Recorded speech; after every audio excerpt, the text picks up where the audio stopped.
तो इस चैप्टर के बारे में बात करते हैं। ये चैप्टर में सबसे बड़ा प्रॉब्लम क्या होता है, जो मेरा एक्सपीरियंस है अभी तक, इसमें सबसे बड़ा प्रॉब्लम ये आता है कि बच्चा ये एक्सपीरियंस ही नहीं कर पाता है कि जो 3D जो है उस पे फोर्स कैसे लगेगा, ट्रेजेक्टरी कैसे होगा, या फिर कैसे डिफाइन करेंगे। तो ये जो सारी चीजें हैं, ये इसकी प्रॉब्लम कॉम्प्लेक्सिटी है, दैट इज द 3 डायमेंशनल। एक तो अब तुम्हारा स्टेप क्या होना चाहिए, तुमने क्वेश्चन पढ़ा, क्वेश्चन पढ़ने के बाद तुम्हारा इमेजिनेशन जा रहा है 3D में, और 3D इमेजिनेशन के अकॉर्डिंग फिर तुमको देखो, जेई लेवल पे तो उतना हाई लेवल नहीं होता है, लेकिन अगर जैसे ही एडवांस में बात करते हो, तुम्हारा 3D इमेजिनेशन है, फिर उस इमेजिनेशन के अकॉर्डिंग तुमको इक्वेशन लिखने हैं, और फिर उस इक्वेशन के अकॉर्डिंग तुमको सॉल्व करना है। तो ये जो इमेजिनेशन वाला जो पार्ट होता है ना, वो बड़ा एक्यूरेसी वाला पार्ट होता है और बहुत ही ज्यादा मतलब गलती कराता है। तो इसलिए यहाँ पर हम सबसे बड़ा जो है अपने दिमाग को थोड़ा 3D इमेजिनेशन पे ज्यादा बूस्ट करेंगे और देखेंगे कि हम किस तरह से इसको आगे की ओर ले जाएं। अब हम बात करते हैं टॉपिक का, जो टॉपिक है उसका नाम है मैग्नेटिज्म। ठीक है, तो पहले मैग्नेटिज्म की बात की जाए। देखो, नॉर्मल मैग्नेट्स के बारे में तो तुम लोगों ने बचपन से सीखा है और बचपन से पढ़ा भी है। तो मैग्नेट्स के बारे में अगर मैं बात करूं, ठीक है, तो what are the magnets, what are the magnets. तो मैग्नेट्स के बारे में अपने नॉर्मली दो तरीके की चीजें बचपन में पढ़ी थी। एक पढ़ी थी, मैग्नेट्स जो होते हैं वो दो तरीके के होते हैं। पहला होता है नेचुरल मैग्नेट और दूसरा होता है आर्टिफिशियल मैग्नेट। अब बात करते हैं नेचुरल मैग्नेट, जो जिसके बारे में सबसे पहले हम इंट्रोड्यूस हुए या सबसे पहले जाने, ठीक है, और उसी के बारे में तुम्हें 10th में पढ़ाया गया था। वो बेसिकली आयरन के ओर होते हैं। नेचुरल मैग्नेट्स होते हैं बेसिकली Fe2O3 के जो ओर्स होते हैं। Fe2O3 जो होता है उसी का एक एडवांस वर्जन है जो आपको नेचुरल मैग्नेट में होता है। इसी नेचुरल मैग्नेट का यूज जो है इनिशियल डेज में होने लगा। इनिशियल डेज में होने लगा तो क्या हुआ, इनिशियल डेज में क्या क्या यूज करते थे, डायरेक्शंस के लिए यूज करते थे, इसलिए इसको लेड स्टोन भी बोलते थे। ठीक है, उसके बाद फिर इसको मेडिसिन, इसकी प्रॉपर्टीज दिखने लगी। फिर चाइना वालों ने इसका, अब तो चाइना का नाम सुनते ही मतलब, लेकिन चाइना वालों ने ही किया है, ओके। फिर इसका मेडिसिन यूज शुरू किया इन लोगों ने, और फिर इसके डिफरेंट अदर अदर प्रॉपर्टीज आए और उसके अकॉर्डिंग साइंटिफिक इन्वेंशंस होने लगे। मैग्नेट के इन्वेंशन में सबसे ज्यादा जो रोल जाता है वो जाता है चाइना को। आजकल तो नाम सुनते ही चाइना का, ओके, तो हम आ गए। बट जब हम इन्वेंशंस कर रहे थे, ठीक है, जैसे स्पेशली अगर चाइना इन्वेंशन कर रहा है तो क्या हुआ, he wants something more, something big, okay, ठीक है, भले यहाँ पे चाइना काम नहीं किया, यहाँ पे दूसरे अदर अदर और स्टेट और बाकी सोसाइटीज का काम है, ठीक है। तो जब बहुत ज्यादा इन चीजों को जरूरत पड़ी या इनको एडवांस करना पड़ा, तो एडवांस करने के लिए हमें क्या करना पड़ा, आर्टिफिशियल मैग्नेट्स बनाने पड़े। क्योंकि जो नेचुरल मैग्नेट्स होते हैं वो बेसिकली वीक मैग्नेट्स होते हैं, और वीक मैग्नेट होने के साथ साथ उनका जो यूज है वो बहुत ही लिमिटेड है, उनके शेप इरेगुलर होते हैं और स्ट्रेंथ जो होता है वो बहुत ही कमजोर होता है। ठीक है, तो चलिए हम इसके बाद हम बात करें जो आपका आर्टिफिशियल मैग्नेट्स है उसके बारे में। तो आर्टिफिशियल मैग्नेट्स को ही सॉफ्ट आयरन से बनाया जाने लगा। बनाने का प्रोसेस क्या है वो हम बाद में पढ़ेंगे, ठीक है। तो अब यहाँ पर बात आ जाती है कि पहले तो हमें मैग्नेट बनाना चाहिए, पहले उसकी मैग्नेटिक प्रॉपर्टी पढ़नी चाहिए। कहानी ये आती है ना, पहले हमें मैग्नेट बनाना चाहिए फिर मैग्नेटिक प्रॉपर्टी पढ़नी चाहिए। लेकिन बात यहाँ पे ऐसी नहीं है। यहाँ पर पहला टॉपिक होता है magnetic effect of electric current, ठीक है। इसके पीछे भी रीजन जो है वो मैं बताता हूँ। इसके पीछे रीजन है, पहले तो बात बता दूं, ये जो जितने सारे यहाँ पे डेरिवेशंस आप दिखेंगे, जितने सारे डेरिवेशन दिखेंगे, वो सारे के सारे डेरिवेशन जो है वो लॉजिकल डेरिवेशंस नहीं होंगे। वहां पे साइंटिस्ट लोगों ने अलग अलग तरीके से ऑब्जर्व करा और एक्सीडेंटली दे सरप्राइज्ड कि व्हाट इज हैपनिंग। जैसे फॉर एग्जांपल ऑरेस्टेड एक्सपेरिमेंट कर रहा है और उसने देखा कि कंपास जो है, जो कि नेचुरल मैग्नेट पहले मिल रहा था, नेचुरल मैग्नेट का कंपास उसके जो क्या बोलते हैं डिवाइसेस के पास है, और वो जैसे ही करंट पास कर रहा है and he finds that it deflects. So he surprised कि भाई कैसे कैसे डिफ्लेक्ट हो रहा है ये चीज। सो अकॉर्डिंगली दिस, उन लोगों ने क्या किया, इस पे एक्सपेरिमेंट किया, और on the basis of observation, अब कोई भी बुक पढ़ना, वहां पे एक बहुत ही अच्छी बात लिखी होती है, on the basis of observation. Observation के बेसिस पे they they have defined some rules, they have defined some formula, और उसी फॉर्मूला को हम यूज करने वाले हैं MEEC में। बात समझ में, ये टॉपिक कैसे होता है। तो चलिए हम देखते हैं। अब जिस तरह से साइंटिफिक इन्वेंशन शुरू हुआ है उसी तरह से हम अपने टॉपिक को शुरू करते हैं, और मैं बढ़िया सा आपको एक टॉपिक दिखाता हूँ। जैसे ऑरेस्टेड का जैसे एक्सीडेंटली ये एक्सपेरिमेंट शुरू हुआ, आज तुम उसी टाइम पे चलो और उसी तरीके से एक्सपेरिमेंट करो और देखो कि क्या क्या हो सकता है। बड़ी बेहतरीन सी कहानी जैसी लगेगी तुमको, और फिर उसके क्वेश्चन सॉल्व करोगे तो बड़े बढ़िया से सॉल्व होंगे। तो चलिए हम देखते हैं, मैं स्क्रीन शेयर करता हूँ आपके साथ। Give me 1 minute.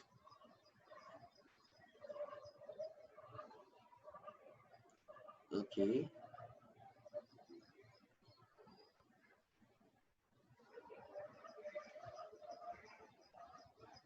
Just give me 1 minute.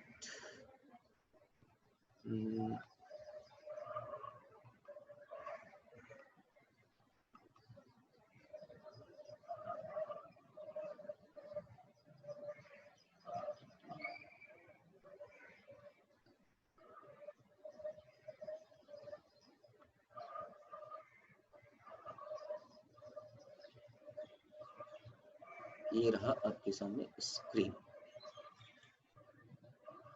चलो बता दो, स्क्रीन विजिबल है तो एक थम्स अप तो बनता है बॉस, एक थम्स अप तो बनता है बॉस। चलो बढ़िया है।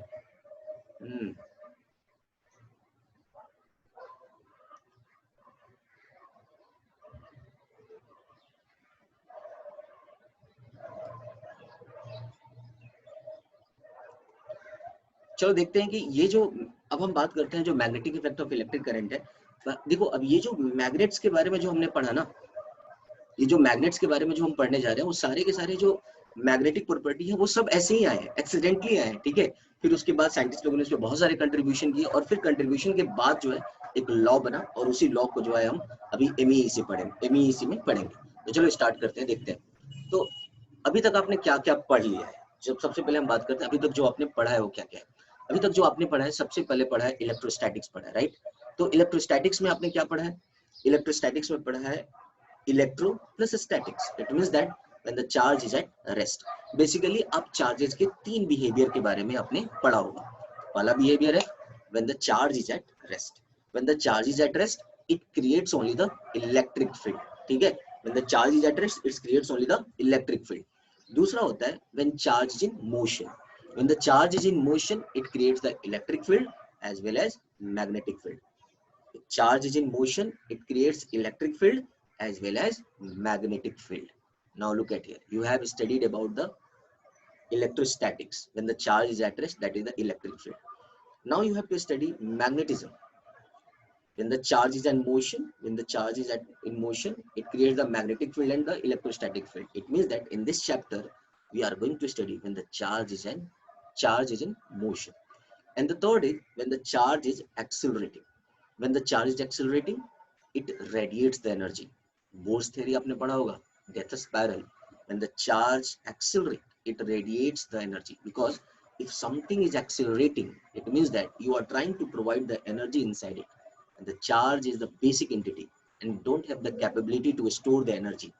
At the time, वो क्या करेगा? It will radiate the energy because it don't want to take the energy. So that's why they are radiating energy sources and they becomes electromagnetic radiation. And this electromagnetic radiation is a part of light. तो खैर light के बारे में बात नहीं कर रहे, electrostatics आप पढ़ चुके हैं, चार्ज इज एट रेस्ट। अब हम दूसरी जो टॉपिक पढ़ने वाले हैं, the charge is in motion.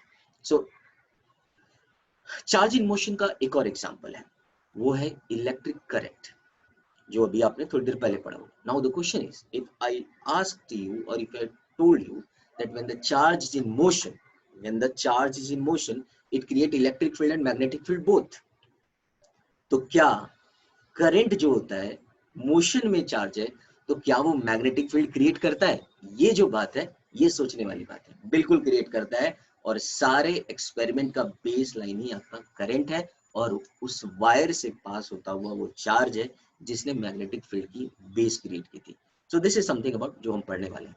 अब हम बात करते हैं ना, बिल्कुल वैसे ही जैसे साइंटिस्ट लोगों का इन्वेंशन हुआ। अभी ऐसा सोचो, आप पास्ट में गए हो, आपके पास मैग्नेटिक फील्ड नाम की कोई भी चीज नहीं है आपके पास। एक साइंटिस्ट है, वो एक साइंटिस्ट एक्सपेरिमेंट कर रहा है, और एक्सपेरिमेंट में देखते हैं कि क्या होता है। सबसे पहला एक्सपेरिमेंट वो क्या करता है, एकदम जैसे वैसे ही। जैसे मान लो कि आज के तुम 80s 20 में हो और तुमको मैग्नेटिक फील्ड के बारे में कुछ भी नहीं पता है, तुम एक एक्सपेरिमेंट कर रहे हो, और उस एक्सपेरिमेंट में क्या है तुम्हारे पास, देखते हैं।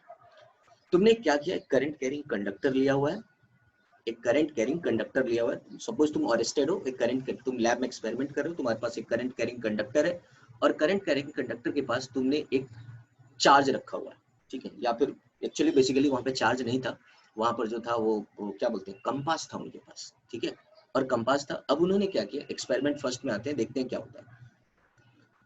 तो अगर करंट जो है पैरेलली किसी डायरेक्शन, अब यहाँ पे तुमको कोई खास कंक्लूजन देने की जरूरत नहीं है, कंक्लूजन धीरे धीरे तुम्हारे पास खुद ही आ जाएगा।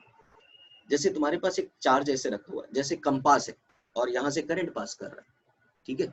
तो उन्होंने देखा कि जब मैं इसको ऐसे कर रहा हूँ तो डेविएट हो रहा है, ऐसे कर रहा हूँ तो डेविएट नहीं हो रहा है, ठीक है। तो अब कंपास को हम रिप्लेस कर देते हैं एक चार्ज से।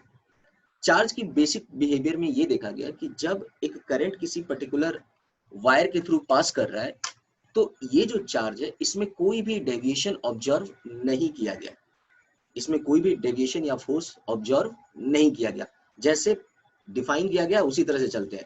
जब चार्ज को पैरेलली रखा गया, सेम प्लेन पे मैंने चार्ज को रखा और उसी प्लेन से मैंने करंट को जब पास कराया, तो चार्ज में किसी भी तरीके का कोई डेविएशन नहीं देखा गया। अब बात आती है, ठीक है, आपने कोई डेविएशन नहीं देखा, ये ठीक है, एज अ साइंटिस्ट आप क्या सोचते हो, कंक्लूजन क्या है? अगर उसके पास कोई डेविएशन नहीं है चार्ज में, इसका ये मतलब हुआ कि चार्ज पे कोई फोर्स नहीं लग रहा है, ठीक है। अब बात आती है कोई फोर्स में, फोर्स कौन कौन सा है? अगर वो चार्ज है तो ऑब्वियस सी बात है, और आपने करंट के बारे में भी पढ़ा है कि करंट से भी चार्ज जाता है, इसका ये मतलब हुआ कि जो करंट है वो भी कोई फोर्स, इलेक्ट्रोस्टैटिक फोर्स जो है उस चार्ज पे नहीं लगा रहा है, और साथ ही साथ दूसरा वाला जो फोर्स है मैग्नेटिक फोर्स, वो भी नहीं लग रहा है। फिर से रिपीट कर देता हूँ, ज्यादा शायद आपको नहीं समझ में आया हो। एक वायर रखा हो, एक चार्ज रखा हो, एक करंट यहाँ से पास किया, चार्ज पे कोई एक्सपीरियंस नहीं हुआ, ठीक है, आपने ऑब्जर्व करा। एज अ साइंटिस्ट आप ये सोचोगे कि अगर चार्ज पे कुछ भी एक्सपीरियंस फील नहीं हुआ, या डिस्प्लेस नहीं हुआ, या मूवमेंट नहीं हुई, इसका मतलब उस पर कोई फोर्स नहीं लग रहा होगा। अब बात आती है कि वहां पे कितने तरह के फोर्स प्रेजेंट है। तो एक तो आपके पास चार्ज है तो इलेक्ट्रोस्टैटिक उसके पास है, दूसरा करंट है, तो करंट से भी चार्ज जा रहा है, उसका खुद का भी अपना इलेक्ट्रिक फील्ड होनी चाहिए, राइट ना। इसका मतलब वो इलेक्ट्रिक फील्ड इंटरेक्ट ही नहीं हुआ है, तो जब इंटरेक्ट नहीं हुआ इसका मतलब ये कहीं ना कहीं से इलेक्ट्रिक फील्ड ने फोर्स नहीं लगाया है, इसका मतलब इलेक्ट्रिक फील्ड इंटरेक्शन नहीं है। अब तो इसमें एक बात आती है, या तो चार्ज के पास इलेक्ट्रिक फील्ड नहीं होगा, नहीं तो करंट कैरिंग वायर के पास इलेक्ट्रिक फील्ड नहीं होगा। ध्यान देना जरा, फिर से मैं बात कर रहा हूँ, उसने कोई फोर्स एक्सपीरियंस नहीं किया, कोई फोर्स एक्सपीरियंस नहीं किया, तो सबसे पहला फोर्स जो मुझे नोन है, चार्ज है तो इलेक्ट्रोस्टैटिक फील्ड होगा, वायर है, वायर से भी इलेक्ट्रोस्टैटिक फील्ड होगा क्योंकि वायर से भी चार्ज आ रहा है। तो इसका मतलब अगर कोई फोर्स एक्सपीरियंस नहीं कर रहा है, इसका मतलब इलेक्ट्रिक फील्ड इंटरेक्ट नहीं हो रहा है। तो इलेक्ट्रिक फील्ड इंटरेक्ट नहीं हो रहा है, इसका मतलब है कहीं ना कहीं से इलेक्ट्रिक फील्ड एब्सेंट है। तो अब बात करते हैं चार्ज के बारे में। चार्ज पे तो इलेक्ट्रिक फील्ड होना ही होना है, क्योंकि चार्ज का डेफिनेशन में ही आता है वो कि चार्ज में इलेक्ट्रिक फील्ड है। इसका मतलब जो करंट कैरिंग वायर है उस पर इलेक्ट्रिक फील्ड नहीं होता है, ठीक है, एग्जैक्टली। तो यहाँ से कंक्लूजन आता है कि करंट कैरिंग वायर के पास इलेक्ट्रिक फील्ड नहीं होता है। समझ में आया? और ये आपने करंट में पढ़ा भी होगा, बिल्कुल साइंटिस्ट ऐसे ही डिफाइन किया है। आप एनसीईआरटी की बुक निकालो, कोई बुक निकालो, ऐसे ही डिफाइन किया गया है ये, ठीक है, ऐसे ही साइंटिस्ट ऐसे ही कंक्लूड किया है उन्होंने। अब बात आती है दूसरी तरह की, मैग्नेटिक फील्ड के बारे में, ठीक है।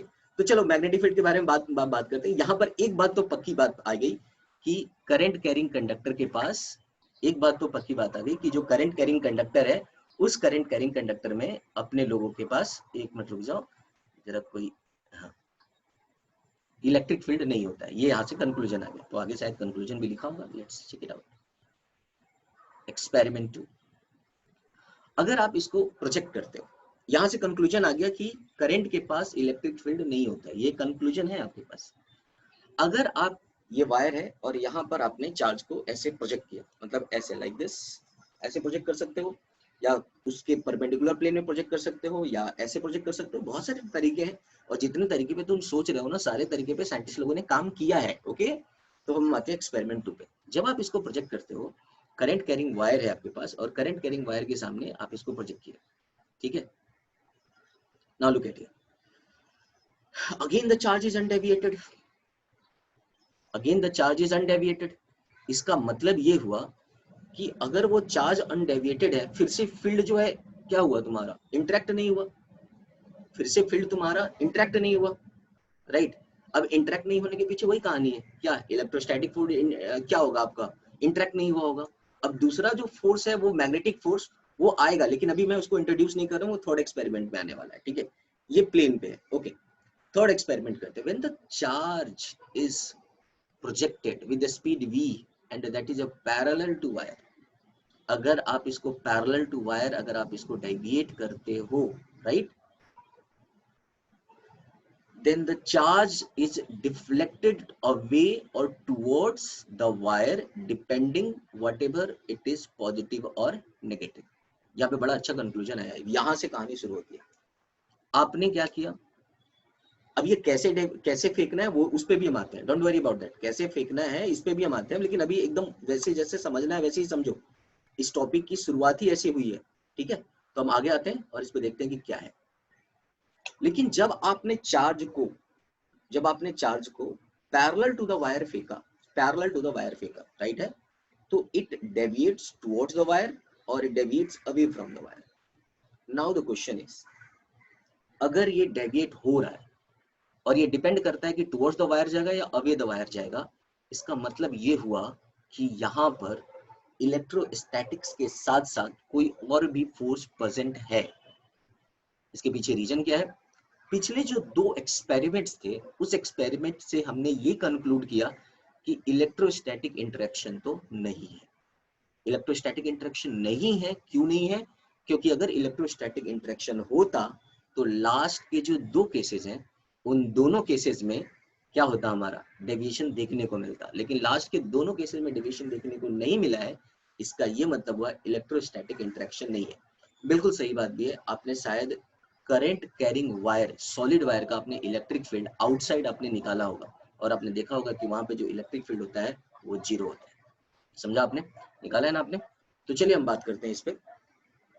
नाउ लुक एट हियर, अब इस पे बात करते हैं. अब यहाँ पर आपको डेविएशन दिखा, और डेविएशन दिखने का मतलब है कि कोई ना कोई फोर्स उस पे एक्सपीरियंस हुआ है. अब बात आती है इलेक्ट्रोस्टैटिक फोर्स तो होगा नहीं, तो इलेक्ट्रोस्टैटिक फोर्स नहीं होगा तो दूसरा वाला फोर्स कौन सा होगा, राइट. तो चलो बात करते हैं दूसरे वाले फोर्स पे और वो कंक्लूजन निकालने की कोशिश करते हैं कि वो दूसरा वाला फोर्स कौन सा है. तो चलिए देखते हैं आगे की ओर चले हम लोग. Now come to the term. तो यहाँ से आपको कंक्लूजन जो लिखा हुआ है तो जरा फटाफट कंक्लूजन कर लेंगे. अच्छा, आप एक्सपेरिमेंट तो लिख नहीं रहोगे, लिख रहे हो कि नहीं लिख रहे हो एक्सपेरिमेंट, बता दो जरा भाई, एक्सपेरिमेंट लिख रहे हो कि नहीं लिख रहे हो. नहीं सर. अरे सर, अच्छा चलो कोई बात नहीं, नहीं लिख रहे हो तो ठीक है, कोई बात नहीं. यहाँ से ये सब आते हैं क्वेश्चंस इसके, आपके थ्योरेटिकल क्वेश्चन बहुत, मैं आपको असाइनमेंट जो देता हूँ उसमें आप देखना थ्योरेटिकल क्वेश्चन बहुत रहते हैं जेई में. ओके, इस टॉपिक पे थ्योरेटिकल क्वेश्चन बहुत मिलेंगे आपको, ठीक है. अब बात आती है यहाँ पे कंक्लूजन क्या क्या आ रहा है, जो मैंने आपको कंक्लूड करके दिया. Electric field outside of a current carrying conductor is 0. यही चीज मैं बार बार रट रहा था. यहाँ से आप कंक्लूजन लिखते चलेंगे, या आप एक कुछ तो कंक्लूजन लिख लो एक्सपेरिमेंट का कि electric field outside of a current carrying conductor is 0. ये इसका कंक्लूजन हुआ, electric field outside of a current carrying conductor is 0, क्योंकि शुरू के 2 एक्सपेरिमेंट उसी के बारे में बात कर रहे थे. तो ये आपके पास कंक्लूजन है. Okay, so what come for next. Electric field outside of a conductor is 0. अब हम आते हैं थोड़े दूसरे पे. नाउ अब बात आती है कि if we talk about the deviation, तो हम डेविएशन जो चार्ज में है, वो चार्ज का डेविएशन हम बेसिकली 3 चीजों पे एक्सपेरिमेंटली नोट किया गया. पहली चीज क्या थी, that is the nature of the charge, कि चार्ज पॉजिटिव है या नेगेटिव है. दूसरा, डेविएशन का जो क्या था डेफिनेशन, सॉरी, जो डेविएशन हुआ था वो दूसरी जो चीज पे डिपेंड कर रहा था वो थी उसकी वेलोसिटी, कि कितनी ज्यादा वेलोसिटी है, कम वेलोसिटी है, एंड सो ऑन. और third is the direction of motion, कि किस डायरेक्शन, जैसे आपने देखा शुरू में कि अगर पैरेलली फेंक रहे हो तो डेविएट हो रहा है, बाकी सब केसेस में आपका डेविएशन नहीं देखने को मिला. इसका मतलब direction of motion is responsible to define the deviation. इस तरह से एक्सपेरिमेंटली ये डिफाइन हुआ. इट इज, देखो यहाँ पे क्लियरली लिखा हुआ है, experimentally it is defined as the magnetic field of current carrying wire, magnetic field of a current carrying wire, right है, डिपेंड्स ऑन, ठीक है, डिपेंड्स ऑन क्या क्या होगा आपका, वो तो बाद में आएंगे. सॉरी, डेविएशन आप लिखते चलो, मैं जो बोल रहा हूँ लिखते चलो, लिखेंगे आप. Experimentally it is defined that deviation of a charge deviation of a charge due to magnetic field of a current carrying wire. ठीक है, experimentally it is defined that deviation of a charge due to magnetic field of a current carrying wire depends on, first में nature of a charge, second में velocity of a charge, and third में direction of a charge. ये तीन चीजें हैं वो आपको define करना है, ठीक है।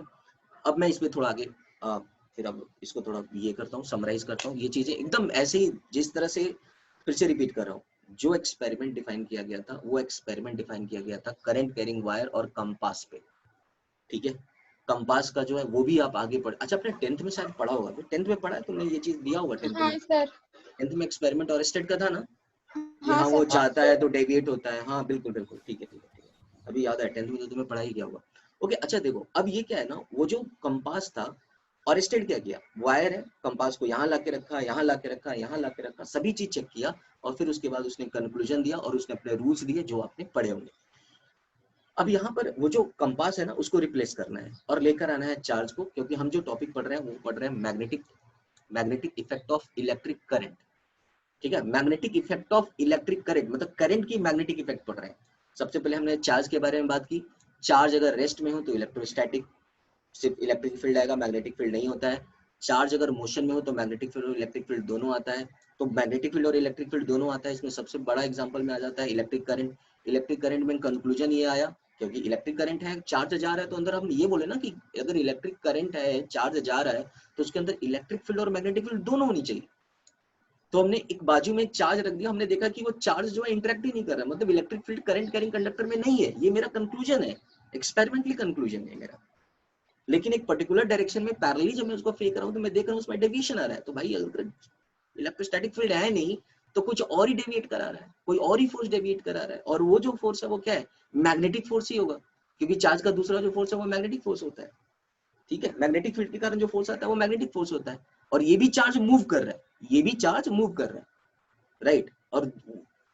और उसके जो करंट है उसके अंदर भी चार्ज मूव कर रहा है, तो दो मूविंग चार्जेस इंटरेक्ट हो रहे हैं। इसका मतलब दो moving charge magnetic field create कर रहे हैं और वो इंटरेक्ट हो रहे हैं। इसी इंटरेक्शन के कारण से क्या आ रहा है, डेविएशन आ रहा है। यही एक्सपेरिमेंट था और इसी तरह से हमें आगे चल रहा है। तो चलिए हम आगे आते हैं ज्यादा।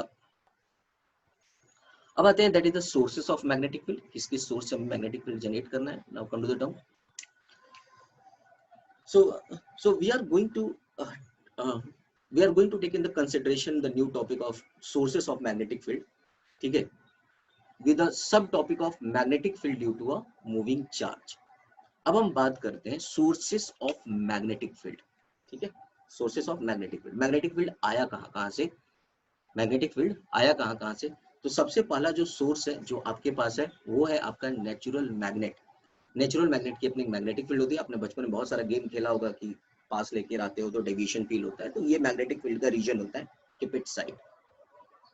सोर्सेस ऑफ मैग्नेटिक फील्ड में नेचुरल मैग्नेट एक सोर्स होता है जिसको हम बाद में पढ़ेंगे, वो आपके टॉपिक में मैग्नेटिज्म करके टॉपिक है उसमें पढ़ेंगे।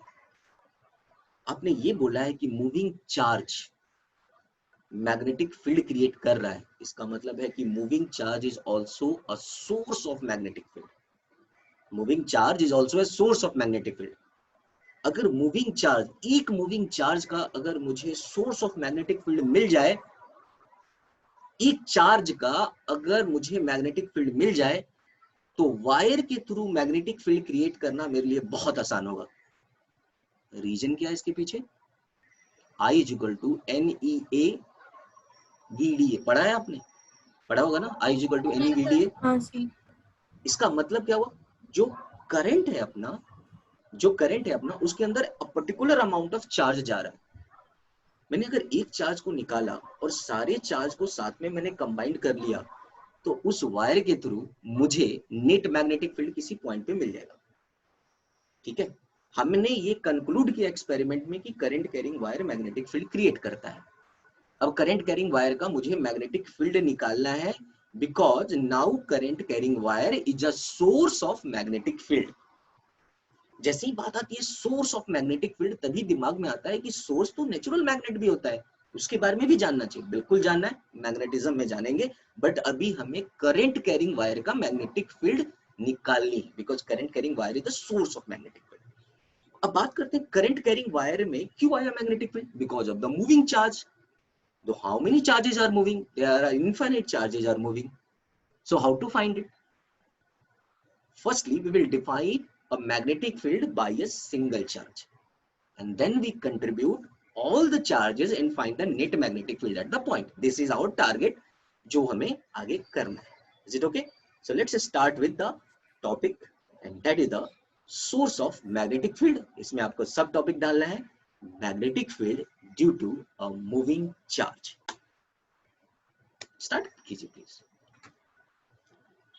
चैप्टर समझ में आ रहा है तुम लोग को? हाँ सर। हाँ सर। चलो आगे चलते हैं। तो हम आगे आते हैं चार्ज के बारे में। So that is the sources of magnetic field. Magnetic field due to a moving charge. So now our target is to find the magnetic field due to a charge. So in order to find out the magnetic field, we require some consideration, we require some terms. So चलो देखते हैं कि वो terms क्या क्या है हमारे सामने। चलो ये तीन चीजें, पहली चीज है, सबसे पहली बात है what is the position of a charge, second है what is the velocity of a charge, and third is the position of a point where we have to find out the magnetic field. हमारा target है कि we have to find out the magnetic field due to a single charge. ठीक है, magnetic field due to a single charge. Now अब इसमें थोड़ी थोड़ी चीजें हैं जो मैं आपके दिमाग में डालता हूँ. If you talk about field, right, if you talk about field, what is the definition of a field? Field is the area that is surrounded by a charge, any type of field or any material where other material experiences impact, right? It is the field or area. It means that you require some reference, क्योंकि जब आप area के बारे में बात करते हो, you are talking about dimensional analysis. So when you are going through the dimensional analysis, it requires the distance. जैसे आपने इलेक्ट्रिक फील्ड निकाला होगा, इतने दूर पे कितना इलेक्ट्रिक फील्ड होगा, and how it is going to be behave, वो कैसे रिएक्ट करने वाला है, कैसे बिहेव करने वाला है. सिमिलर वे में आपको पोजीशन ऑफ अ चार्ज निकालना इसलिए जरूरी है. जब आप बात करते हैं पोजीशन ऑफ अ चार्ज में, it means that you are talking about frame of reference. आप ऐसे भी ले सकते हो, कुछ अलग भी हो सकता है, बेसिक चीजों को लेके जा सकते हैं कि हम फ्रेम ऑफ रेफरेंस उसी पोजीशन ऑफ चार्ज को ले लेते हैं, जो कि एक्स वाई जेड एक्सिस में हमारे पास आ गई. नाउ अब चार्ज को मूव कराना है, लेट वो चार्ज जो है वो मूव कर रहा है विद द वेलोसिटी v. ये दूसरी चीज हो गई जो हमें दो पॉइंट लेके चल रहे हैं. क्यों हमने ये पॉइंट लेकर चला? क्योंकि हमने पीछे के एक्सपेरिमेंट में यही कंक्लूड किया हुआ है. तीसरा, वो पॉइंट क्या होगा जहां पे हमें मैग्नेटिक फील्ड निकालना है. सपोज मैंने ये देखा, ये चार्ज है, ये मूव कर रहा है और मुझे इस पॉइंट पे मैग्नेटिक फील्ड निकालना है. तो हम फटाफट क्या करेंगे, यहाँ पे क्या करेंगे, हम यहाँ पे X axis, Y axis, Z axis लेंगे, रेफरेंस बनाएंगे, ये पॉइंट लेंगे, यहाँ पर वेलोसिटी, और इससे हम एनालाइज करके यहाँ पर इसकी इक्वेशन को लिखेंगे. तो बात आती है फिर कैसे आया ये position of charge, velocity of charge and so आपका position of point where we have to find out the magnetic field.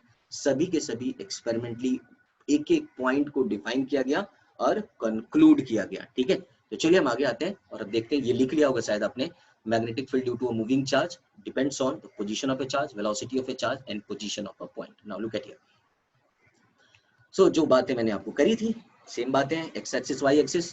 ठीक है, x एक्सिस y एक्सिस, और यहाँ पर हमने जो ओरिजिन है, आप यहाँ पर भी मैं बोले बेसिक में आप ओरिजिन पे भी रख सकते हो, या फिर आप क्यू चार्ज को यहाँ रख के किसी दूसरे पॉइंट पे निकाल लोगे तो x1 माइनस x2 हो जाएगा, नहीं तो ओरिजिन से डायरेक्टली x के फॉर्म में इक्वेशन आएगा. यही फर्क पड़ता है. फिर से रिपीट कर देता हूँ, अगर चार्ज को डायरेक्टली ओरिजिन मान लोगे तो x1 x2 में इक्वेशन आएगा.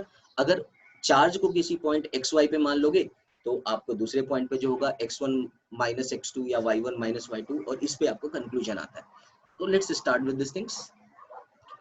आपका एक चार्ज है जो कि वेलोसिटी v से किसी स्पेस में ऐसे मूव कर रहा है, राइट. ठीक है, और मुझे इस चार्ज के कारण यहाँ पर इलेक्ट्रिक फील्ड निकालना, और मैं यहाँ पे रहा ऑब्जर्वर, राइट.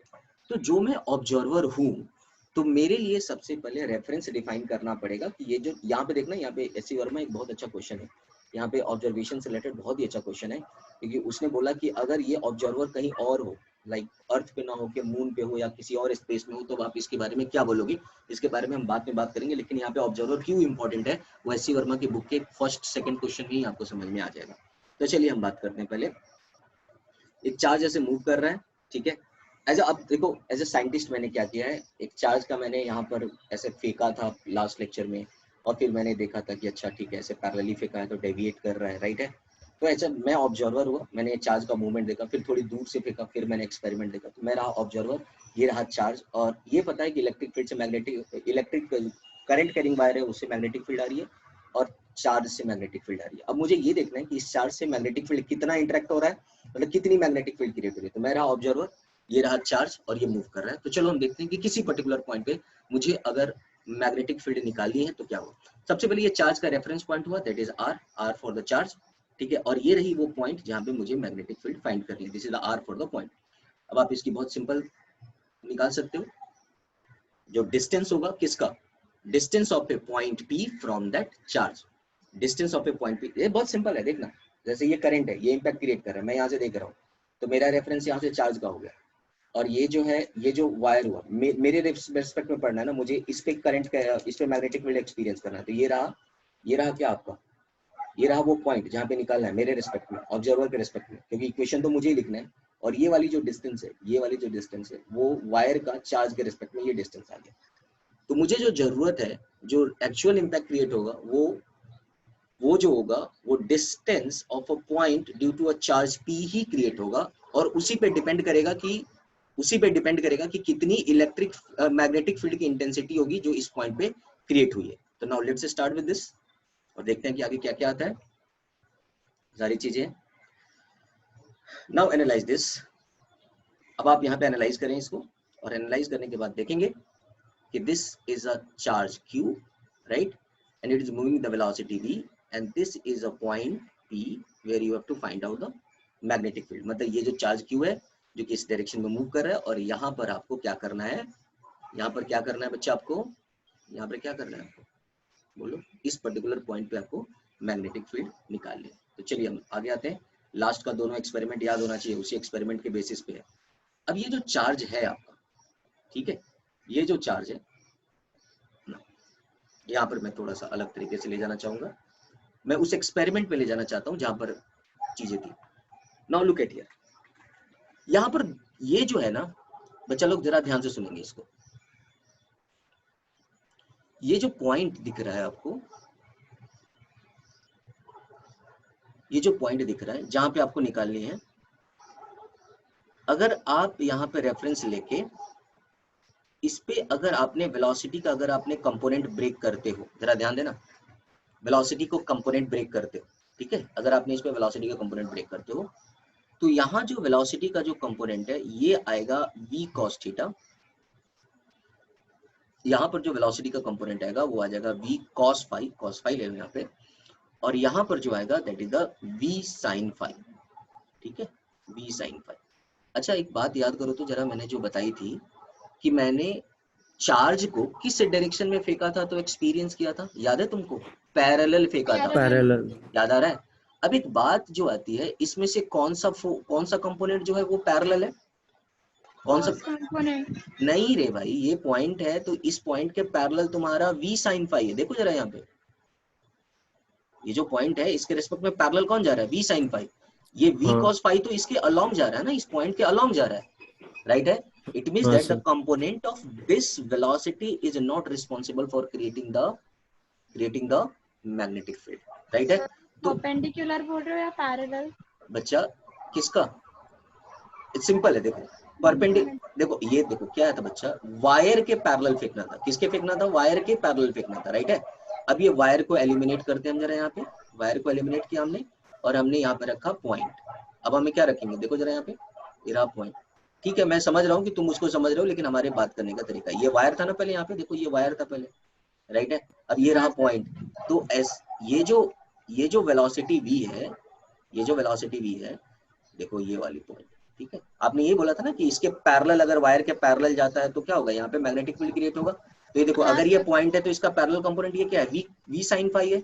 इसका मतलब वी साइन फाई हाँ रिस्पॉन्सिबल है किसके लिए, आपकी मैग्नेटिक फील्ड क्रिएट करने के लिए। Now you can say that हमने जो कंक्लूड किया था पहले, हमारा जो कंक्लूजन था, सबसे पहले मैग्नेटिक फील्ड डिपेंड्स ऑन, सबसे पहले द अमाउंट ऑफ चार्ज, ये हमारा एक्सपेरिमेंटली था।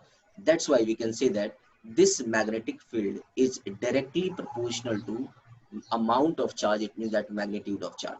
Second is this magnetic field is inversely proportional to, that is the inverse square law, और वहां लगता है, so that is the r square, जैसे वहां पे आपने इलेक्ट्रोस्टैटिक में पढ़ा था, r square for what, this is for the point where you have to find out magnetic field with respect to the charge.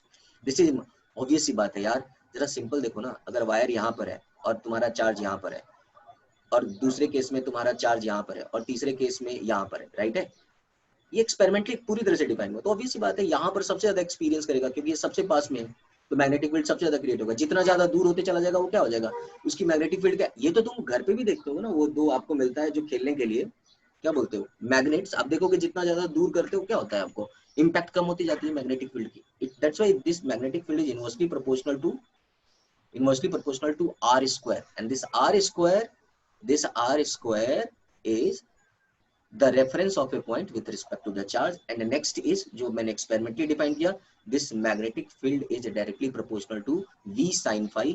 यहाँ पर मैं बिल्कुल चाहूंगा कि जब आप लिख रहे हो तो ये कंपोनेंट तो जरूरी ब्रेक कर लेना, ये इस कंपोनेंट के बिना काम नहीं चलता है। ये हो जाएगा v sin phi, और मैंने ये भी बताया कि ये q हो जाएगा, and this becomes v cos phi, right है। ये रिस्पॉन्सिबल आपको नहीं होती मैग्नेटिक फील्ड के लिए, ठीक है, ये रिस्पॉन्सिबल होगा, तो ये v sin phi हुआ। ये चार्ज है, जितना ज्यादा चार्ज इस पर्टिकुलर पॉइंट पे उतनी ज्यादा मैग्नेटिक फील्ड, कंक्लूडेड। अभी हमने एक्सपेरिमेंटली दिखाया, this is the directly proportional to v sin phi, और दिस इज ऑब्वियस सी बात है इनवर्सली प्रोपोर्शनल, क्योंकि जिससे जैसे डिस्टेंस बढ़ाओगे, यहाँ से जो मैग्नेटिक फील्ड के बारे में नेट कंक्लूजन आता है, b is directly proportional to q into v sin phi upon r square, and that is for the point with respect to the charge. Is it clear? इतना लिख के हो गया तुम लोग का? हाँ सर। बोल दे भाई, हो गया, चलो बढ़िया है। यहाँ तक बोलो, यहाँ तक समझ में आया?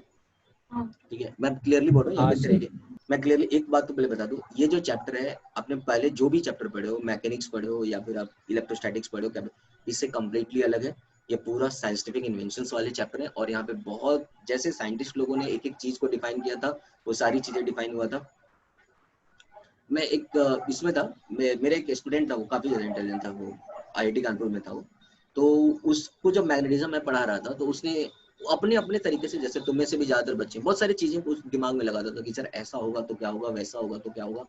मैंने तंग आ गया मैं उसके क्वेश्चन से, सीरियसली बता रहा हूँ। मैंने बोला कि एक बात कर, कि तुमको जितने क्वेश्चन आते हैं ना दिमाग में, सारे के सारे नोट डाउन कर। तो घर पे गया, अगले दिन मैग्नेटिज्म के बारे में बहुत सारा, सर ये भी हो सकता है, वो भी हो सकता है।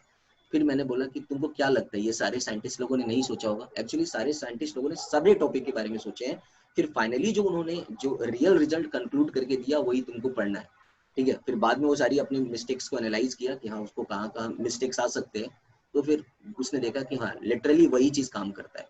इसलिए ये जो टॉपिक है, इस पे साइंटिफिक इन्वेंशंस का बहुत मतलब इम्पैक्ट पड़ा है, ठीक है। यहाँ पर अब आएगा, इसमें मैकेनिक्स तो बहुत इन्वॉल्व होता है, बट ठीक है, आगे चलते हैं, कहानियां बंद करते हैं, आगे चलते हैं। सुनो, अब हम बात करते हैं, जब हम मैग्नेटिक फील्ड के बारे में बात करते हैं, और आपने जब डायरेक्टली प्रोपोर्शनल के बारे में बात की, ठीक है, अभी मैंने लिखा भी था डायरेक्टली प्रोपोर्शनल। तो मैंने क्या क्या लिखा था, B is directly proportional to mod of Q V sin phi upon R square, ये मैंने लिखा था। ऑब्वियस बात है, हमें प्रोपोर्शनलिटी कांस्टेंट हटाना पड़ेगा, और प्रोपोर्शनलिटी कांस्टेंट हटाने के लिए हम जो जिस पर्टिकुलर स्पेस में, जिस पर्टिकुलर मीडियम में हम मैग्नेटिक फील्ड को निकाल रहे हैं, उसका जो क्या बोलते हैं इसको, परमेबिलिटी कांस्टेंट है, उसकी जो परमेबिलिटी कांस्टेंट है वो होती है म्यू नॉट अपॉन 4 पाई। ये जो परमेबिलिटी कांस्टेंट है, इसके बारे में बड़ा ही डिटेल्स इंफॉर्मेशन आपको मिलेगा। उस टॉपिक का नाम है परमेबिलिटी, इसका मतलब है नेचर से रिलेटेड है, और नेचर से रिलेटेड जो मैग्नेटिज्म पढ़ना है, उसका बड़ा ही डिटेल्स एक्सप्लेनेशन हमारे पास जो है, वो कौन सा टॉपिक में है, वो है मैग्नेटिज्म। वहां पे हम बहुत ही डिटेल्स पढ़ेंगे। अभी के लिए थोड़ी देर के लिए एक्सेप्ट कर लो कि जो परमेबिलिटी होती है, ठीक है, परमेबिलिटी होती है, वो permeability, permeable, how much a magnetic field is permeable to act in a air or to interact with the other magnetic field, that is something about the permeability. The free space, ये भी तो experimental ही है, the free space permeability is mu naught upon 4 pi. Free space permeability is the mu naught upon 4 pi. Is it clear? तो ये आपने proportionality constant हटाया और यहाँ पे वैल्यू लिखा आपने mu naught upon 4 pi. So let's move on next. तो चलिए हमने यहाँ पे देखा, so this is the magnetic field. Mu naught upon 4 pi is the permeability constant, where mu naught are the permeability of a free space or vacuum where the charge is going to be interacted. And the value of mu naught is, the value of mu naught is 4 pi into 10 raised to power minus 7 Tesla meter per ampere. Tesla meter per ampere.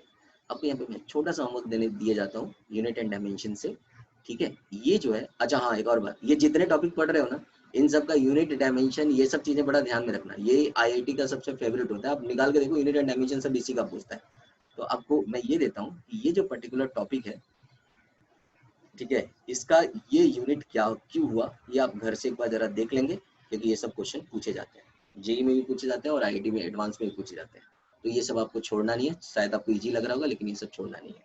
तो B की value क्या आ गई आपको, हमने ये देखा, in a conclusion b is directly proportional to mod of q, b is directly proportional to v sin theta, inversely proportional to r square. That's why you can say that b is equal to mu naught upon 4 pi qv sin theta upon r square. So these are the values that we have to do. तो चलो आगे चले, यहाँ तक लिख लिया आपने, हो गया लिख के? हाँ सर। हाँ सर। चलो अब आगे चलते हैं, चलो आगे चलते हैं।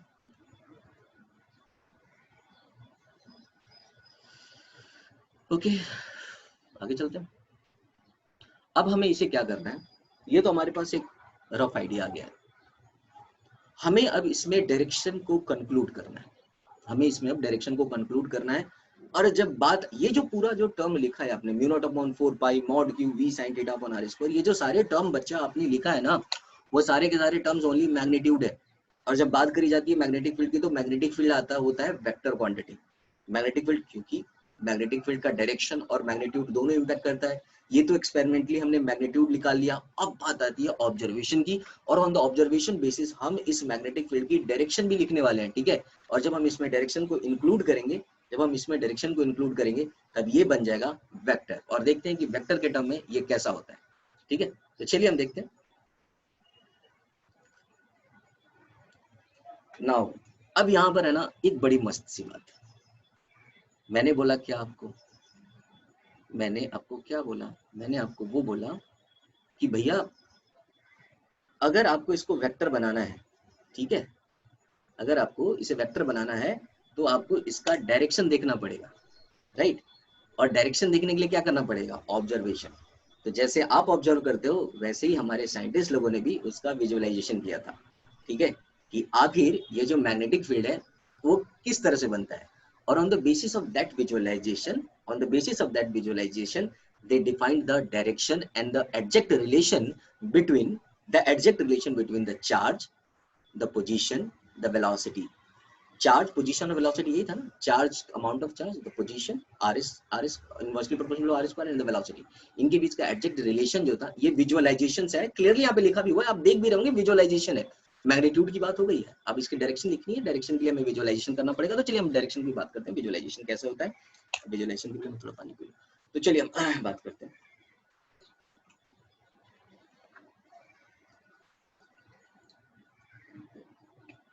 यहाँ पे आपके 10th के टीचर थोड़ी हेल्प करेंगे, देखते हैं 10th के टीचर आपको क्या हेल्प करने वाले हैं। और state right hand thumb rule, Fleming rule, याद है कुछ?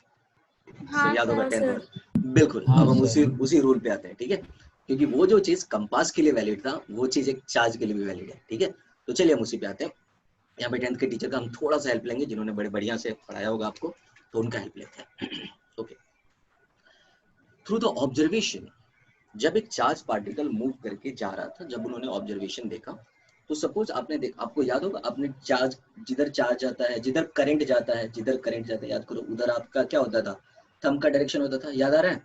Now you start wrapping clockwise और एंटी क्लॉकवाइज, देखो ना, याद हाँ करो, सर। थंब रूल, 10th वाला टीचर, हाँ observation, sir. Experiment, in the direction of current we place the thumb and then we wrap, right? Now हाँ सर। with जहाँ पे अभी अभी करंट पड़ गया है, वो जहाँ पे करंट का डायरेक्शन होता है उधर ही तो प्लस चार्ज का भी डायरेक्शन होता है. It is opposite of the flowing current, conventional current. याद आ रहा होगा अभी आपको भैया, हाँ जिधर सर। पॉजिटिव चार्ज चलता है उधर ही तो करंट चलता है ना, राइट? तो अब हम इसको थोड़ा सा रिलेट करते हैं कि जिधर हमारा जो पॉजिटिव चार्ज चल रहा है उधर ही हमारा करंट चल रहा है. और हमने जो मैग्नेटिक फील्ड निकालनी है वो तो पॉजिटिव चार्ज के कारण ही निकालनी है. इसका मतलब है जिधर पॉजिटिव चार्ज चल रहा है उधर गया थंब, ये हुआ रैपिंग, और ये रहा रैपिंग, और मैंने रैप किया तो मेरी मैग्नेटिक फील्ड की वैल्यू आ गई. बिल्कुल सही. अब आप ये 3 ऑब्जर्वेशन भी देख लीजिए, यहाँ पर आपको क्लियरली दिख जाएगा.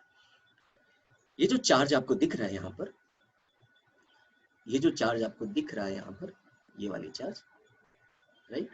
ये जो चार्ज आपको यहाँ पे दिख रहा है, अगर मैं इस पर्टिकुलर पॉइंट पे अगर मैग्नेटिक फील्ड लिखूं तो ये कैसे निकालेंगे? अब ये देखो, नाउ लुक एट इट.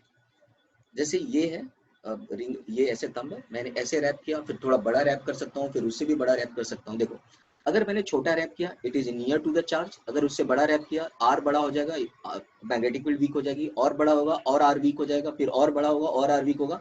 लेकिन अगर ये चार्ज जा रहा है तो इसके चारों तरफ ऐसे छोटे छोटे रिंग की तरह मैग्नेटिक फील्ड जो होते हैं वो बन जाते हैं. समझ में आया? फिर से, ये जो अगर चार्ज ऐसे जा रहा है, सपोज ये चार्ज का एक पार्ट है, ये छोटा सा पार्ट है, तो इसके चारों तरफ लाइक ये ऐसा बहुत छोटे छोटे रिंग में ऐसे मैग्नेटिक फील्ड जो होते हैं वो बने होते हैं, राइट है? तो आप अगर एक बार रैप करते हो, कम डिस्टेंस पे रैप किया तो मैग्नेटिक फील्ड का स्ट्रेंथ हाई होगा क्योंकि आर कम है. फिर थोड़ा ज्यादा डिस्टेंस पे रैप करो, उससे कम होगा. इसका मतलब है जैसे जैसे आप ऊपर जाते हो आपकी मैग्नेटिक फील्ड जो होती है वो वीक होती जाती है. तो बट ऑब्वियस सी बात है, जैसे जैसे चार्ज से दूर जाओगे मैग्नेटिक फील्ड कमजोर होती जाएगी. ओके, तो अब हम बात करते हैं डायरेक्शन के बारे में. तो आपने जो थंब रूल लिया, ये जो मैग्नेटिक फील्ड आपको दिख रहा है ये थंब रूल से दिख रहा है. देखो ये सारे के सारे जो मैग्नेटिक फील्ड है वो क्या है? थंब रूल से दिख रहा है. तो यहाँ पर मैं एक बहुत ही बेहतरीन सी चीज कंक्लूड करना चाहूंगा.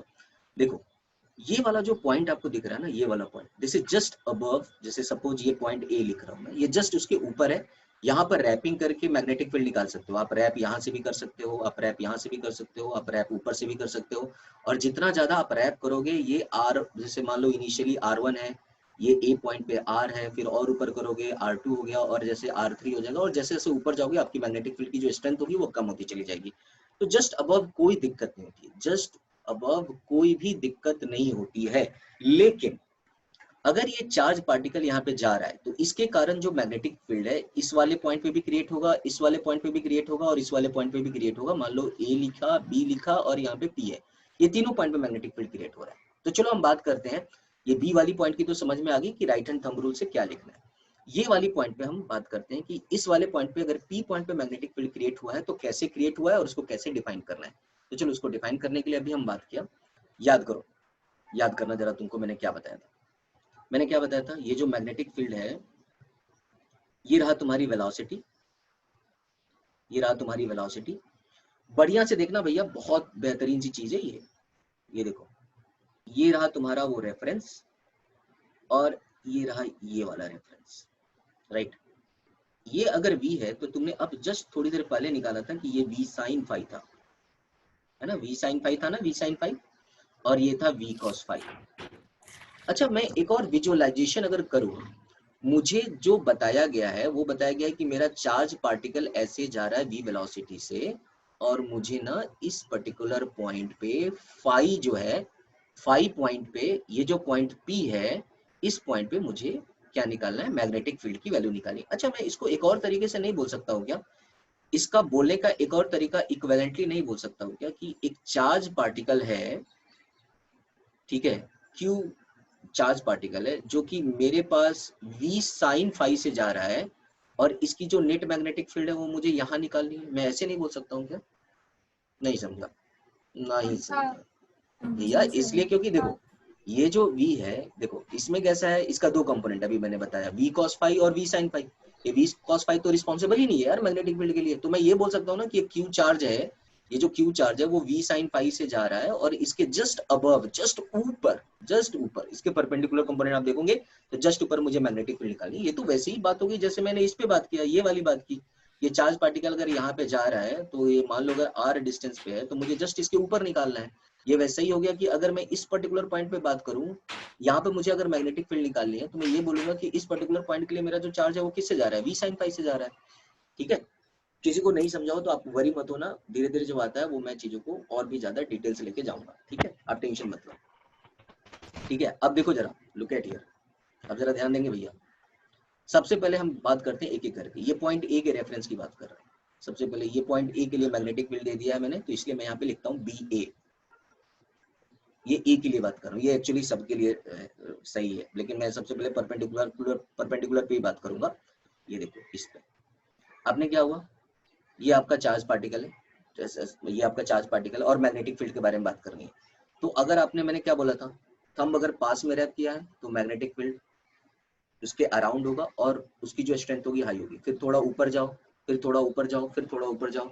इस तरह से आप जैसे जैसे आर की वैल्यू आप बढ़ाते जाओगे, जैसे जैसे आप आर की वैल्यू बढ़ाते जाओगे, इस पॉइंट से आपकी मैग्नेटिक फील्ड जो होती है inversely proportional to r square होता है, और आपकी मैग्नेटिक फील्ड जो है वो घटता जाएगा और उसके चारों तरफ रहेगा। So this is something about, ये सिर्फ इसके लिए वैलिड नहीं होता, ये सबके लिए वैलिड होता है। तो उम्मीद करता हूँ ये सारी चीजें आपको समझ में आ गई होगी। विजुअलाइजेशन आपको समझ में आ गया होगा। विजुअलाइजेशन में आपको यही दिखा कि जो मैग्नेटिक फील्ड है वो पॉजिटिव डायरेक्शन में जो चार्ज आ रहा है उसके चारों तरफ फिंगर रैप करने के बाद आता है।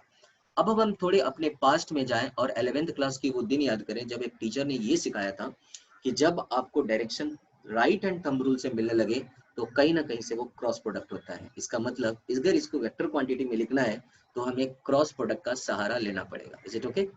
ठीक है, तो अब आपको क्या मिला, at each point b is perpendicular to the plane, r and v, vector r and v are the magnitude and that is proportional to the sine and angle between them। यही चीज है डायरेक्शन, वो जो पूरा vector के बारे में बात कर रहा है। यहाँ पर लिखा गया है b is perpendicular to the plane and this b is created, जरा ध्यान देना, b is a vector।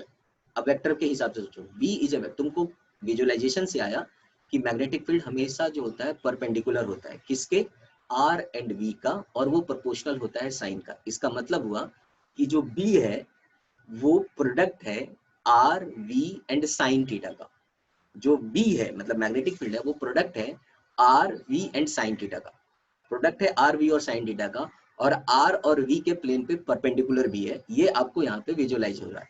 इसका मतलब है, आप याद करो वेक्टर में अगर दो वेक्टर का product perpendicular to the plane हो और उसकी value r b sine theta हो तो होता है क्रॉस प्रोडक्ट। इसका मतलब है मैग्नेटिक फील्ड का जब हम डायरेक्शन देते हैं तो इसकी जो मैग्नीट्यूड लिखेंगे वो क्रॉस प्रोडक्ट के हिसाब से लिखेंगे। इज इट क्लियर ना? नहीं आया समझ? समझा सर। समझा समझा ना? समझा सर, चलो, समझा। तो अब बात आती है, so now this is something about what we are talking.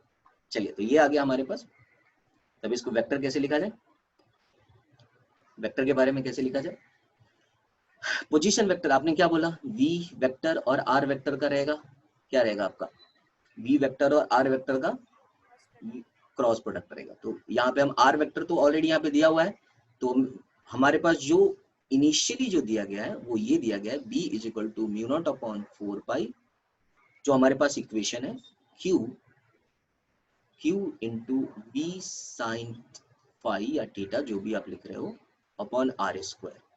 मुझे कंक्लूजन में ये मिला है कि ये v एंड r के इंटरेक्शन से बनता है और ये इस पे परपेंडिकुलर होता है। इसका मतलब v और r को इंटरेक्ट करना है। तो यहाँ पर तो है v sin फाई है, v sin थीटा है, तो यहाँ पर मैं 1 से मल्टीप्लाई कर दूं तो कोई दिक्कत नहीं है। और ये जो 1 होगा वो r कैप होगा, जो कि that is the unit vector along, unit vector, this is the unit vector along, क्या हो गया आपका, अलोंग द पोजीशन। अब यहाँ पे r कैप से मैं मल्टीप्लाई कर दूं भैया मैग्नेटिक फील्ड में ऐसा, तो आपको कोई दिक्कत नहीं होनी चाहिए r कैप से। और ये v sin फाई है, तो ये दोनों जो जब प्रोडक्ट मल्टीप्लाई होंगे ना, you can say that this the v cross r। अगर आप ये दोनों को निकालेंगे अपॉन आर स्क्वायर। मैं फिर से रिपीट कर देता हूँ, अगर किसी को दिक्कत है तो मैं फिर से रिपीट कर देता हूँ। तुम्हारे पास जो इक्वेशन है वो ये है, तुमको इसमें 1 से मल्टीप्लाई करना है। तुम इसको बड़े प्यार से ऐसे लिख दो, q upon 4 pi, mu naught upon 4 pi q into v into 1 into sine theta upon r square. और जहां आपने 1 लिखा है वहां पे आप आर कैप मॉड लिख सकते हो, आर कैप मॉड लिख सकते हो। Now you can say that mu naught upon 4 pi q into v cross r cap upon r square. तो ये हो गई तुमको वैल्यू। ये तुमको समझने में इसलिए भी दिक्कत नहीं होनी चाहिए क्योंकि वेक्टर में ये पोजीशन वेक्टर के हिसाब से तो तुमने जरूर पढ़ा होगा। तो ये रहा इसका वेक्टर फॉर्म, यहाँ पर इसकी मैग्नीट्यूड भी आ गई आपको जो आपने निकाला, और दूसरा आपको डायरेक्शन भी आ गया। मैग्नीट्यूड जो था वो एक्सपेरिमेंट से आया और डायरेक्शन जो आया वो विजुअलाइजेशन से आया। तो हो गई ना कंप्लीटली एक्सपेरिमेंटल। समझा? चलो आगे चलते हैं। एक एक चीज को अच्छे से समझो, बढ़िया से परफेक्टली समझ में आते। Let's move for next and find out कि क्या होने वाला है। ये रहा इसकी direction. The magnetic field due to a stationary particle. अब यहाँ पे आप कंक्लूजन लेते चलते हैं थोड़े थोड़े चीजों के। Magnetic field due to a stationary particle, the particle is at rest. ये तो बचपन में जब इलेक्ट्रोस्टैटिक शुरू हुआ था तभी बताया गया होगा। When the particle is at rest it creates only the magnetic electric field. Magnetic field zero होता है। ये तो कंक्लूजन भी आ गया कि जब जैसे आपकी मैग्नेटिक फील्ड की वैल्यू दी गई है mu naught upon 4 pi cube into v cross r upon r square. इसका मतलब ये हुआ कि यहाँ पर जो वी की वैल्यू है अगर जीरो हो जाए तो मैग्नेटिक फील्ड जीरो होगी, और वी की वैल्यू जीरो होगा तो charge is at rest, that is electrostatics. तो जैसे जैसे वेलोसिटी बढ़ेगी मैग्नेटिक फील्ड बढ़ती चली जाएगी, बात खत्म। ठीक है। जैसे जैसे डिस्टेंस बढ़ाओगे inversely proportional to r square होगा। थीटा पे डिपेंडेंट होता है। ये जो थीटा वाला काम है ना थोड़ा सा कर लेते बेहतर है, कोई बात नहीं बाद में कर लेते हैं। चलो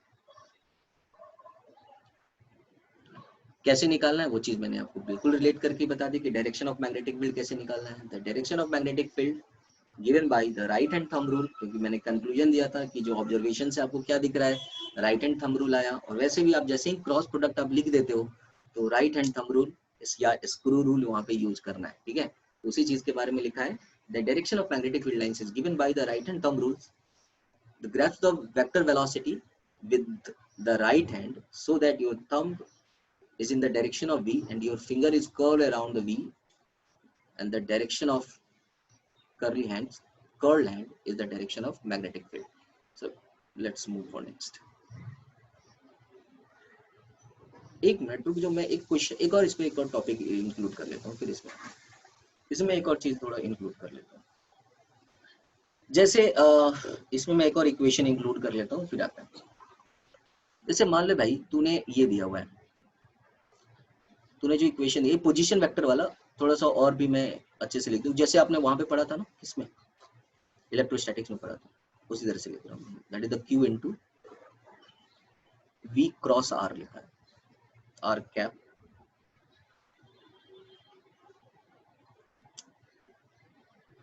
अपॉन आर स्क्वायर। सपोज आपने ऐसे लिखा। अच्छा मैं इसको ऐसे लिख सकता हूँ ना, what is the r cap vector r upon mod of r. तो can we say that only r. आपने ये पढ़ा होगा फिर भी मैं लिख देता हूँ q into, can we say that v cross r cap को मैं लिख सकता हूँ वेक्टर आर अपॉन यहाँ पे आर स्क्वायर है और फिर इधर भी आर हो गया तो आर क्यू हो गया। So now you can say that mu naught upon 4 pi q into v cross r upon r q. आप ऐसे भी लिख सकते हो, या फिर अगला क्वेश्चन एक्चुअली इससे रिलेटेड है इसलिए मैं लिख रहा हूँ, या फिर आप इसको ऐसे भी लिख सकते हो। क्या लिख सकते हो, q upon 4 pi sorry mu naught upon 4 pi q into v cross, position निकालना है आपको, जो position of a point with respect to the charge. यहां पर आपको ये भी टर्म में आ जाता है। ठीक है, upon mod of r p minus r c raise to power 3। So now you can say like this. आप इसको ऐसे भी लिख सकते हो। तो if you want to write you should write, आपको लिख लेना चाहिए इसे, यू शुड राइट। चलो इस समय बढ़िया सा क्वेश्चन करते हैं, बेहतरीन सा क्वेश्चन, फिर देखते हैं कि क्या है।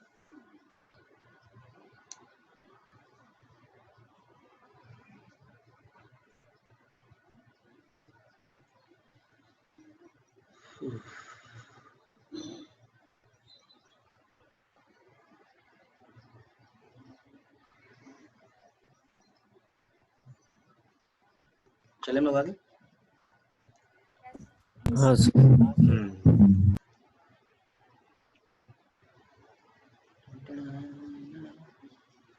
ई रहा बबुआ क्वेश्चन आपके सामने, right the question please. Point charge of magnitude Q is equal to 4.5 nanocoulomb is moving in the speed of 3.6 into 10 to the power 7 meter per second parallel to the x-axis along the line y is equal to 3 meter. Find the magnetic field at the origin produced by the charge when the charge is at x is equal to -4, 3. When the charge is at -4, 3. This is the question. I'm just giving you 2 minutes to solve.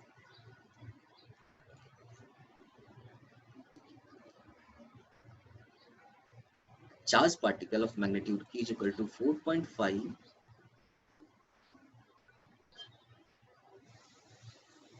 nanocoulomb is moving at the speed of 3.6 into 10 to the power 7 meter per second.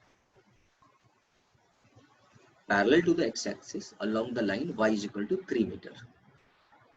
Find the magnetic field at the origin when the position of charge is -4, 3. So this is the question in front. आपको locate करना है position और फिर चीजों को define करना है।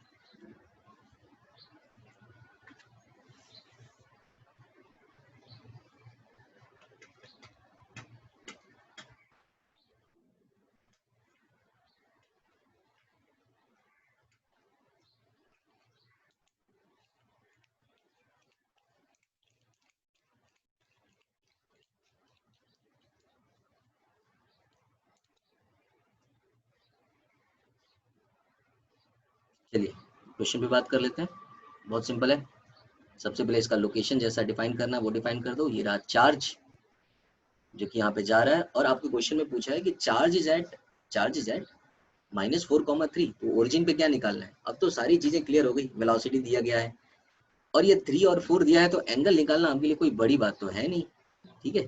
तो मैग्नेटिक फील्ड की वैल्यू दी जाती है Q0 अपॉन 4 म्यू0 upon 4 Q into V cross R upon RQ, just बताया भी आपको मैंने, डायरेक्टली भी आप निकाल सकते हो। V अब जैसे निकालना निकालो, V is equal to V I cap J cap में निकाल लो, R की वैल्यू निकाल लो, ठीक है। यहाँ से R की वैल्यू कितना हो जाएगा 4I माइनस 3J, और यहाँ से आपको क्रॉस प्रोडक्ट निकालना है। बाकी कहानी तो सिंपल है, RQ की वैल्यू देख लो भैया, मैं समझा देता हूँ। जो आपने क्वेश्चन लिखा है उस क्वेश्चन के हिसाब से, क्वेश्चन आपने पढ़ा होगा, क्वेश्चन में ये लिखा हुआ है a charge particle is moving along a line y is equal to 3, तो ये हो गया y इज इक्वल टू 3 की लाइन, ठीक है। What is the magnetic field when the particle is at, question में यही है, what is the magnetic field when the particle is -4, 3, तो xy एक्सिस पे आपने ये किया, राइट है। और यहाँ पे आपको निकालना है, आपको निकालने के बहुत सारे तरीके हैं, ठीक है। आप v sin phi से डायरेक्टली निकाल लो, एंगल निकाल के डायरेक्टली कर सकते हो। यहाँ पर सबसे इजी जो तरीका है वो ये है I कैप J कैप में करना, ठीक है, I कैप J कैप में करना है। लेकिन वैसे मैं सब तरीके से बता दूंगा, आप टेंशन अभी नहीं लेंगे। अब मैं इसको सारे तरीके से सॉल्व करके बताता हूँ। ये देखो, ये रहा v sin phi, सॉरी ये रहा वेलोसिटी v, तो v का जो डायरेक्शन होगा v I कैप, ये तो सबको पता है, राइट है। और यहाँ से यहाँ तक r की वैल्यू किसको नहीं पता होगी। यहाँ से इस पॉइंट से ये पॉइंट की लेनी है डिस्टेंस, तो कैसे लिखोगे 0, 0 माइनस, जिस बच्चे को थोड़ी सी दिक्कत आती है अभी भी, -4, 3, अभी तो ये नहीं आनी चाहिए, so that is 4, -3, so that's why r becomes 4I cap minus 3J cap. तो यहाँ पे r की मैग्नीट्यूड कितनी हो जाएगी 5 हो जाएगी, सो लाइक दिस। अब यहाँ पर आप सीधे वैल्यू पुट कर लो, इस सारी वैल्यू, यहाँ पे v की वैल्यू पुट कर लो, यहाँ पे r की वैल्यू पुट कर लो और निकाल लो। Is it clear, is it clear? हाँ सर। Yes sir. चलो तो लिख लो, फटाफट लिख लो, लिख लो सब जल्दी से। लिख लिया तो बोलो मैं आगे बढ़ूं।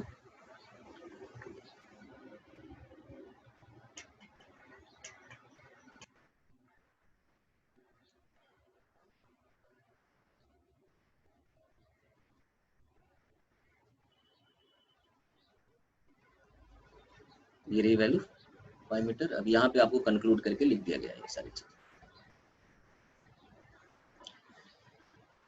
V क्रॉस R निकाला है इसने और फिर सारी वैल्यू कंक्लूड करके यहाँ पे आंसर लिखा गया है, ठीक है। जेरोक्स प्लीज, जेरोक्स ले लो तो फटाफट, चलो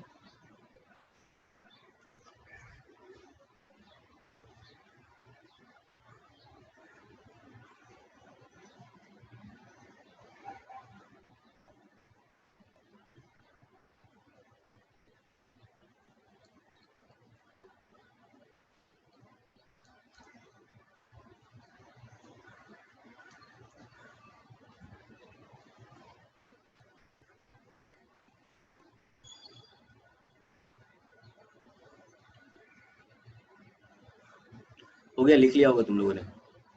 पता है तुम लोग को होमवर्क अभी मैं क्या देने वाला हूँ, मालूम है क्या देंगे तुम लोग? ये वाला जो क्वेश्चन है ना बच्चा, देखो तुमको दो तरीके से डिफाइन करके आने का। ये वाला जो क्वेश्चन है ना, तुम्हारा होमवर्क क्या है वो देख लो पहले। जब मैं बात कर रहा हूँ, जब हम ऐसे लिखते हैं ना, बी की मैग्नीट्यूड जब निकालते हैं, तो बी की मैग्नीट्यूड जब हमने लिखा है, और हमने लिखा है म्यू नॉट अपॉन 4 पाई, नेक्स्ट लेक्चर में मैं इस पे बहुत डिटेल्स डिस्कस करूंगा। जब आप लिखते हो ना v into r into sine theta upon r cube, ऐसे लिख सकते हैं हम लोग इसको, कोई दिक्कत नहीं है भाई। इसको ब्रेक करने के ना दो तरीके होते हैं, और ये पता है दोनों तरीके ना इतना ज्यादा काम आता है कि आप सोच भी नहीं सकते हो कि इसकी जरूरत कितनी पड़ेगी। और खासकर आगे आने वाले जो क्वेश्चन होंगे, कॉम्प्लेक्स क्वेश्चन, ये छोटी छोटी बातें इतनी ज्यादा मैटर करती है कि ये क्वेश्चन के पूरा का पूरा डायरेक्शन ही डिसाइड करता है। अब इसमें देखते हैं इसका मतलब क्या हुआ। आप इसको दो तरीके से लिख सकते हैं, b is equal to mu naught upon 4 pi, और ये आपको मैं एनालाइजेशन के लिए दे रहा हूँ, and you can say that v sine theta into r upon r cube. इसका मतलब हुआ ये रहा v परपेंडिकुलर। और दूसरा आप एक और तरीका है, आप ऐसे भी लिख सकते हो q नॉट इंटू v, यहाँ रहने दो, this is r sine theta upon r cube. इसका ये मतलब हुआ this is the r perpendicular. और तीसरा एक और तरीका जो आपने पढ़ा था, वो पढ़ा था आई कैप एंड जे कैप। तो आई कैप एंड जे कैप से मैंने आपको सोल्यूशन बता दिया है। आपको घर पे एनालाइज करना है कि कैसे वी परपेंडिकुलर और आर परपेंडिकुलर ये रिस्पॉन्सिबल है, या फिर सॉल्व करने का एक तरीका है, या एनालाइज करने का तरीका है। ये रहा आपका होमवर्क। जी क्लियर? ठीक है, तो आपको ये तैयार करना है, और बाकी का जो होमवर्क है वो मैं आपको भेज देता हूँ असाइनमेंट के साथ। ठीक है, तो देखो कितनी खतरनाक बारिश हो रही है। लेक्चर तो हो गया खत्म हमारा। समझ में आया लेक्चर? ठीक है भैया, बारिश हो रही है मतलब भीगने वगैरह नहीं चलना है यार बारिश, मतलब इस बार की बारिश छूट गई यार, मतलब बड़ा अफसोस होता। फिर भी मैं 2 बार भीग चुका हूँ। बारिश का मौसम गया। नहीं, मैं भीग चुका हूँ 2 बार, मतलब मैं छुप छुपा के भीग गया हूँ। अरे तुम लोग मत करना है। मैं घर पे आकर बहुत डांट खाया उसके वाले। ठीक है, मैंने भी। आप लोग मत भीगने जाना, नहीं तो आजकल सर्दी खांसी भी होगा तो बोलेंगे चलो चलो रोना है। मतलब एंजॉय कर रहे हो ना, बस बात खत्म हो जाती है। पढ़ाई लिखाई अच्छे से करो, ठीक है, पढ़ाई लिखाई अच्छे से करो ना, ध्यान रखो। तब तक मिलते हैं अगले लेक्चर में, और होमवर्क और असाइनमेंट मैं आपको भेज देता हूँ, और सब करेंगे। Okay, bye bye. हाँ sir, bye bye sir, thank you. Thank you. Bye sir.